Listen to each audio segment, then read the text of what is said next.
অনুরোধ করে বলছি, প্লিজ আমার কথাগুলো শুনে যাবেন। রাত বাজে 3:30। হলুদের দাওয়াতে গিয়েছিলাম, সো এসে দেখি ড্যাশবোর্ড একেবারে লাল হয়ে গেছে। অনেকদিন যাবতেই আমার ভিডিওতে ভিউ কমে গেছে, কমেন্ট ওরকম নেই, শেয়ার একদমই নেই। কেন ভাই, কি হয়েছে আপনাদের বলুন।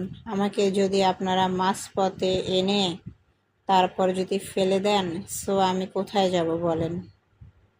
এই আইডিটা অনেক শখের বশে আমি এই পেজটা খুলেছিলাম, সো ভালোই চলছিল। তো ইদানিং দেখছি ভিউ নেই, কমেন্ট নেই, শেয়ার তো একদমই নেই। কেন বলেন। খুব খারাপ লাগতেছে। যদি আপনারা আমাকে ভালোই না বাসেন, কোনো টাকা পয়সা তো চাইনি, শুধু একটি লাইক, কমেন্ট, শেয়ার, এই তো, তাই না বলেন।